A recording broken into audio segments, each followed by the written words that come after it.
Welcome back to Why Walking Matters, the Science Explained. I'm Tatiana, your host, and this is the podcast where we explore the benefits of walking, the science, the psychology, the physiology. Walking is a complex, rhythmic, and coordinated process of locomotion that involves the entire body, acting as a low-impact cardiovascular activity.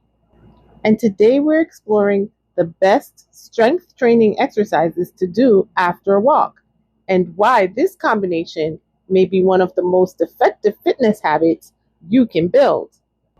Science suggests that spending just 10 to 15 minutes on a few simple strength exercises after you walk can improve muscle strength, bone health, balance, metabolism, and healthy aging. As we age, we naturally lose muscle, bone density, strength, and power. Strength training helps to counter these losses.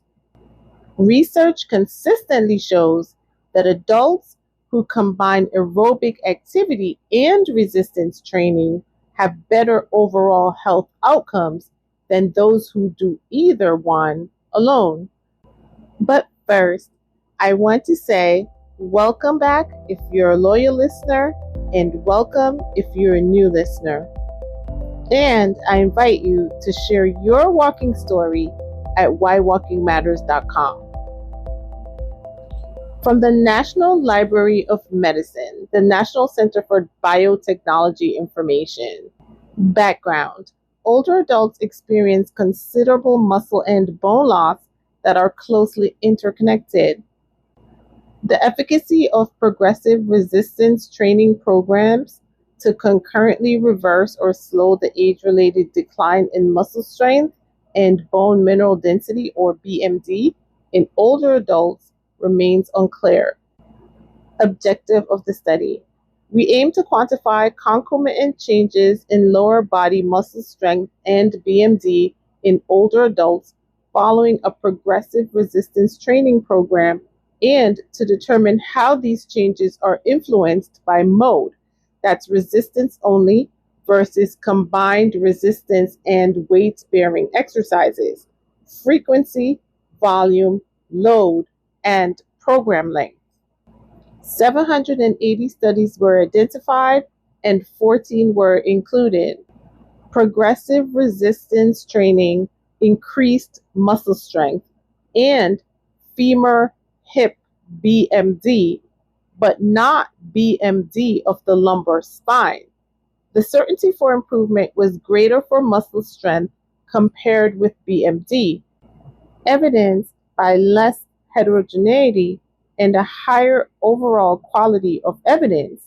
No training characteristics significantly affected both outcomes, although concomitant increases in strength and BMD were favored by higher training frequencies. Increases in strength were favored by resistance only and higher volumes, and increases in BMD were favored by combined resistance plus weight-bearing exercises, lower volumes, and higher loads. Conclusions: progressive resistance training programs concomitantly increase lower limb muscle strength and femur hip bone mineral density in older adults, with greater certainty for strength improvement. Thus, to maximize the efficacy of progressive resistance training programs to concurrently prevent muscle and bone loss in older adults, it is recommended to incorporate training characteristics more likely to improve BMD. So listeners, aerobic exercise like walking and resistance training like strength training provide distinct benefits, and resistance training is necessary to preserve muscle mass, strength, and physical function with aging. But don't feel pressured to add strength training if you're not yet at that point in your walking journey.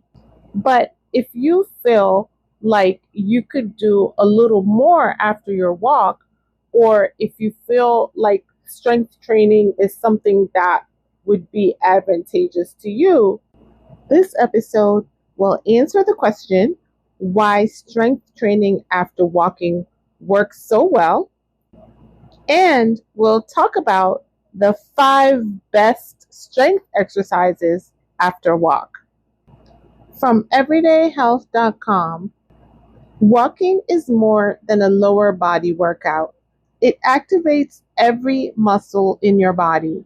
Resistance training shores up these muscles for more efficient, injury-proof walks. You might think of walking as just a lower body exercise. That's not necessarily the case, says Carrie Boyle, a walking coach with the Bridgehampton, New York-based virtual walking program 99 Walks and a National Academy of Sports Medicine certified personal trainer. We're activating the entire body when walking. Your core, upper back, and shoulders support good posture, while your arms swing or pump at your sides. With each step, your glutes, buttocks engage, and your calves, ankles, and feet keep you stable, Boyle explains.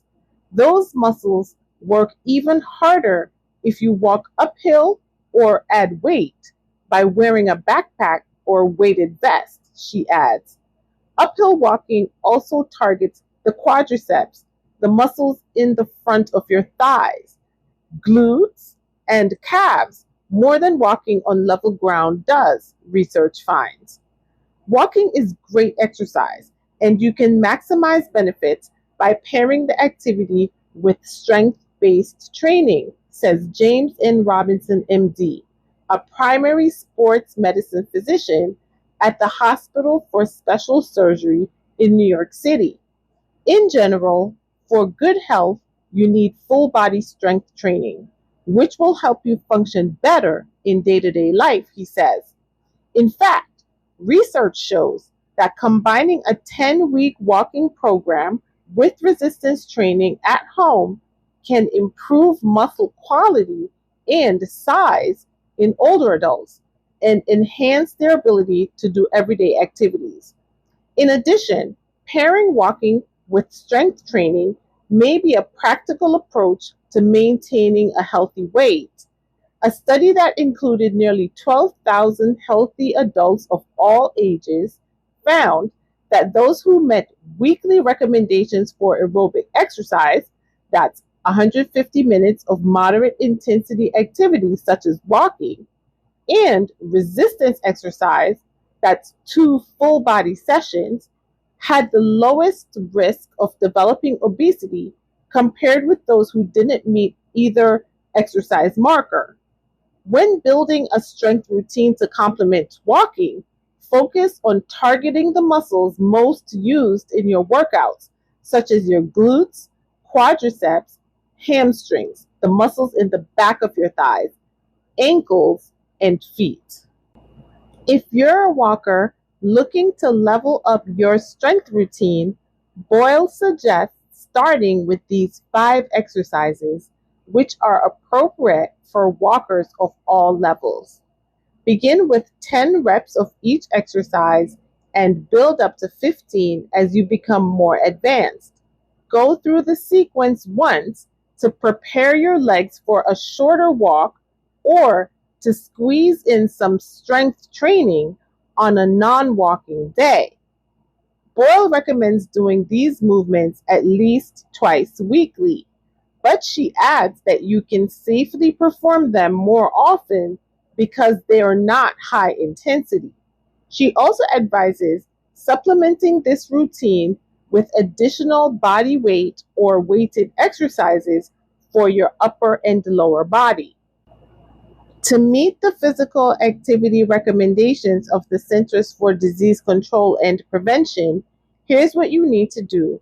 At least 2 full body strength sessions per week, targeting all the major muscle groups: legs, hips, back, chest, abdomen, shoulders, and arms, and working the muscles to the point of fatigue.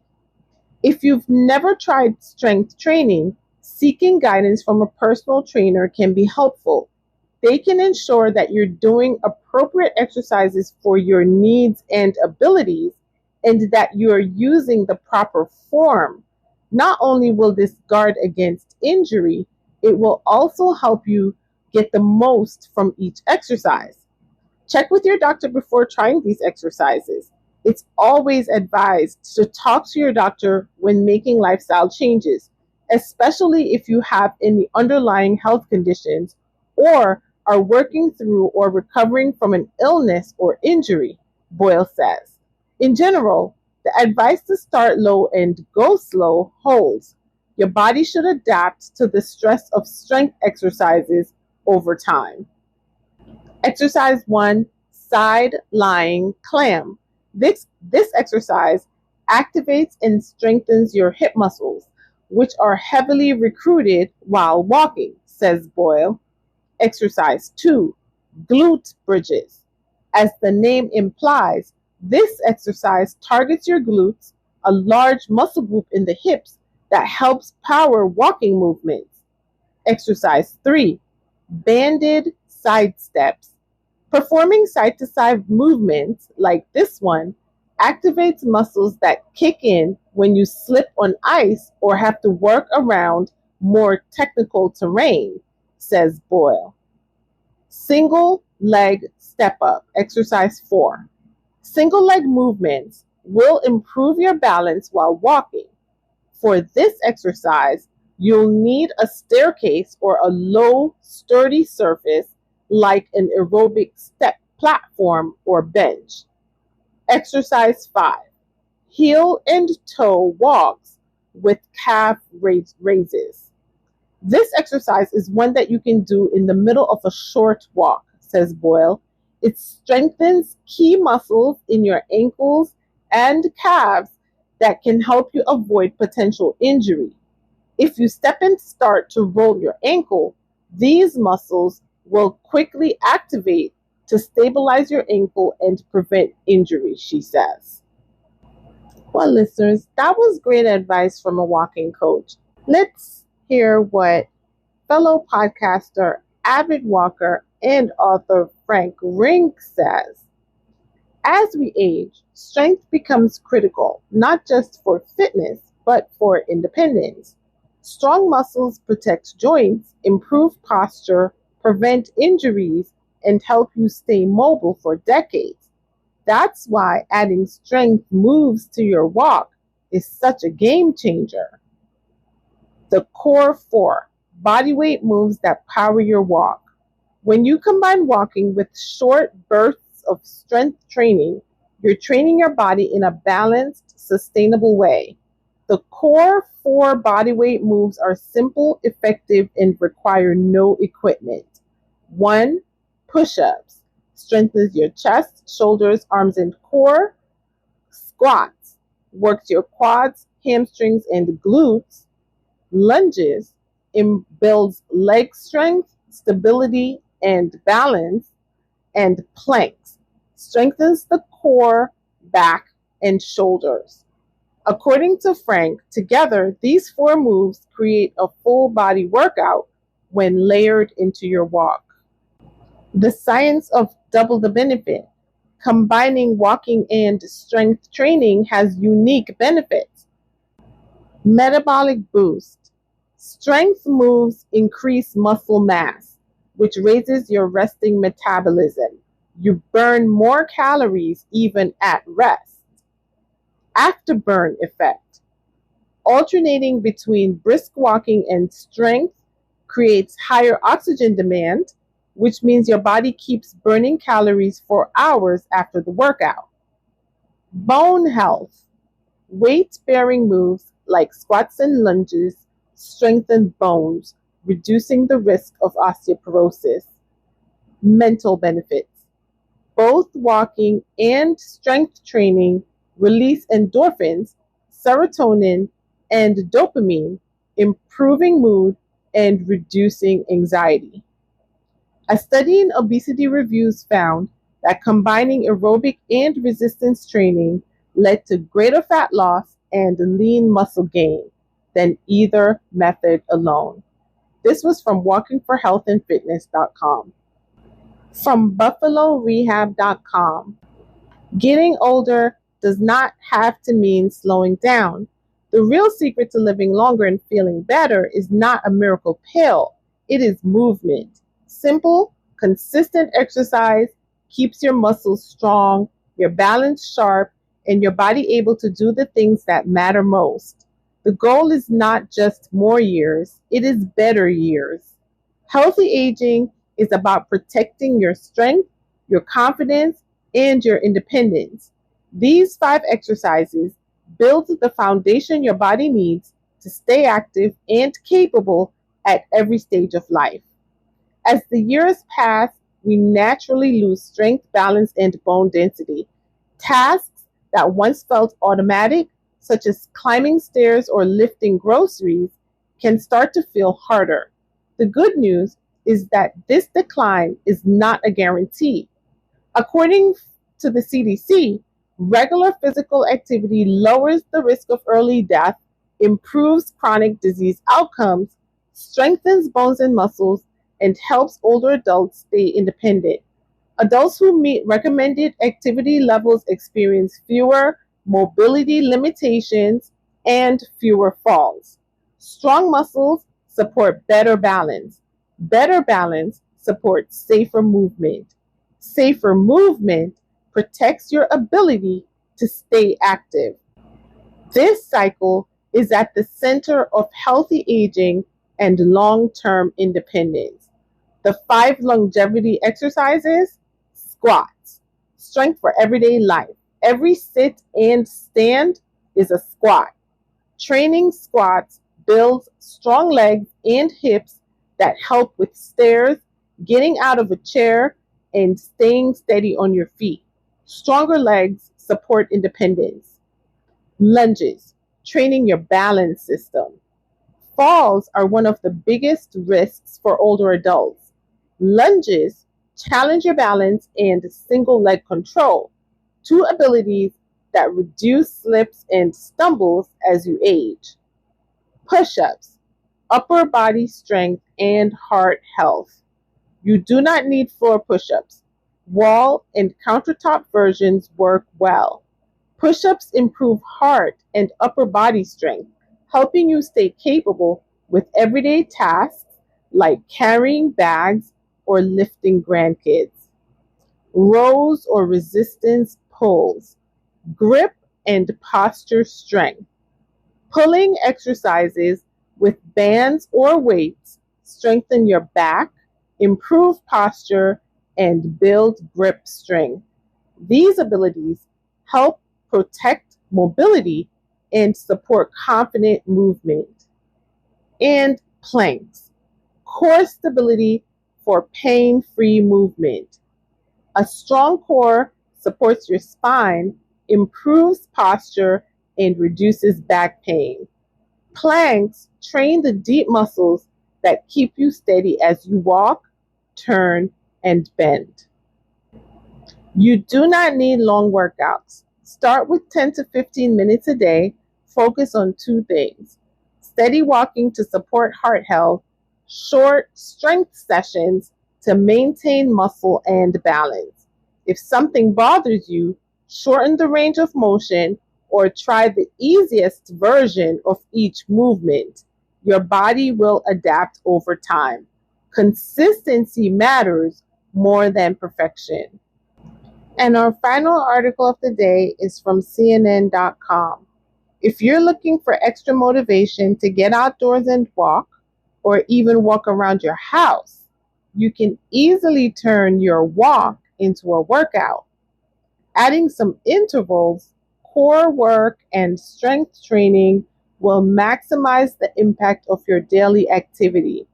Incorporating intervals into your walks can help improve cardiovascular endurance, burn more calories, and keep your exercise routine fun and interesting.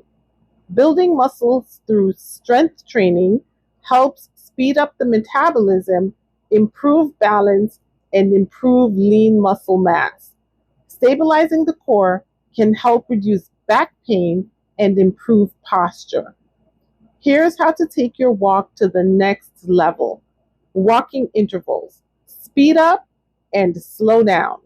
Instead of walking at a steady pace, try adding in some speed drills to get your heart pumping. Walk for one block at a regular pace and then speed walk for the next block. Keep alternating for your entire walk. Research shows that just 1 minute total of going all out in cardio exercise out of 10 minutes significantly improves aerobic capacity and blood sugar scores. Doing short bursts, in this case, the study's participants went for 10 to 20-second bursts as fast as possible within the 10 minutes, yielded these positive results.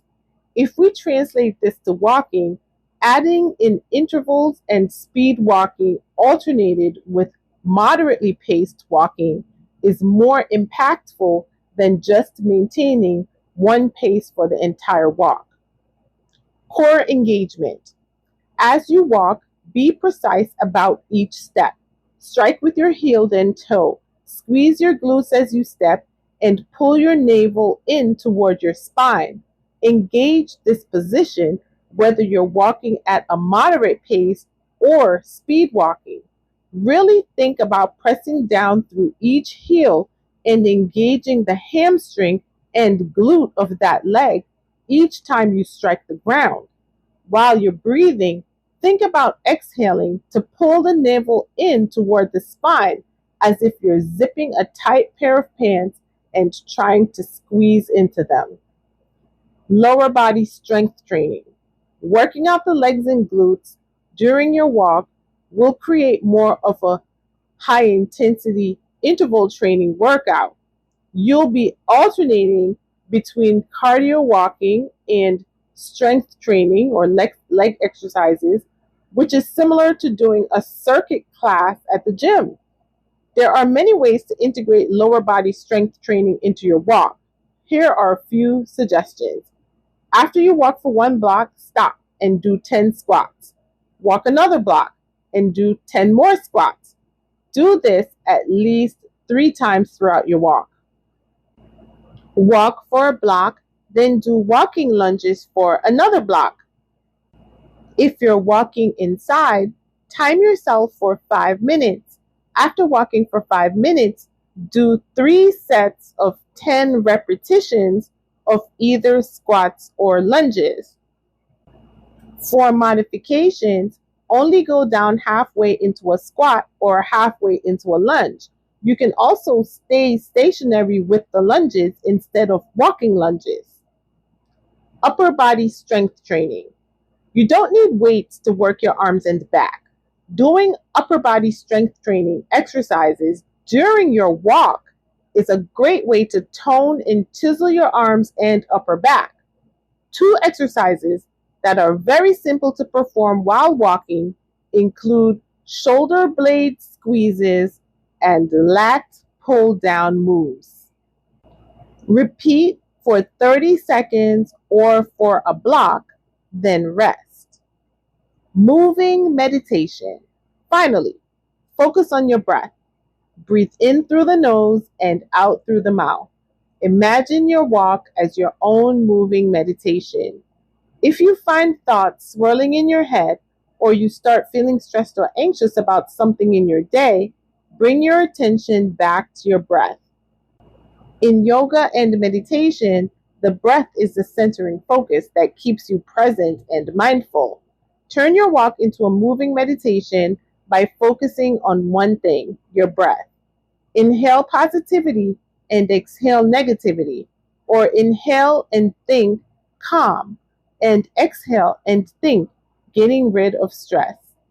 With these 5 ways to amplify your routine, you'll find that a simple walk can take you further than you had thought in improving the health of your body and mind.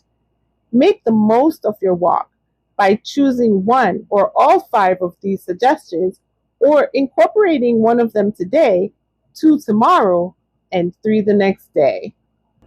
There was a lot of overlap in those articles, listeners. Each professional had their go-to exercise. Squats strengthens glutes, quadriceps, and hamstrings and supports everyday activity like climbing stairs, getting out of chairs, and hiking. And there are beginner options like chair squats or advanced options like bodyweight or goblet squats. Step ups mimic everyday movement patterns and improve leg strength, balance, and your ability to climb stairs. This exercise is also especially valuable for hikers and hill walkers. Glute bridges help to build strong glutes that help with walking efficiency, posture, and lower back health. Push-ups strengthen chest, shoulders, arms, and core. And this is especially helpful because walking doesn't challenge the upper body very much. There are also modified versions of push-ups like wall push-ups or counter push-ups. And the planks strengthen the core, which supports walking posture, balance, and injury prevention. Additionally, calf raises benefit balance, ankle stability, and hiking performance, which are important because walking heavily uses the calves. Resistance band rows strengthen the upper back, posture muscles, and counteracts desk work and forward head posture. And finally, farmers carries. Simply walk while carrying weights. That improves grip strength, core stability, and functional fitness. I know today's episode had a lot of information that's not that easy to get in one listen. So perhaps listen to the episode a few times and do your own research to figure out which exercises might work best for you. If you're an older adult, focus on controlled movements, good form, and balance support, and use chairs, walls, and railings when necessary. But most of all, the important takeaway from today's episode is that strength training is not just for athletes. It's one of the most effective tools we have for maintaining independence as we age. We know that walking is one of the best things we can do for our health. And when you add just a few minutes of strength training afterwards, you can create a powerful combination that supports your heart, muscles, bones, balance, and long-term mobility. The goal isn't to become a bodybuilder. It's to build a body that keeps carrying you wherever you want to go, whether that's around the neighborhood, up a mountain trail, or simply through the activities of everyday life. Because walking matters, and being strong enough to keep walking matters even more. After your next walk, try just one or two of these exercises. And let me know how it goes. I'd love to hear. Share your experience with me at whywalkingmatters.com and click on Share Your Walking Story. I'll share it on the podcast. Thanks again, listeners, for learning with me today. And remember, links to all sources used in this episode can be found in the podcast description or show notes.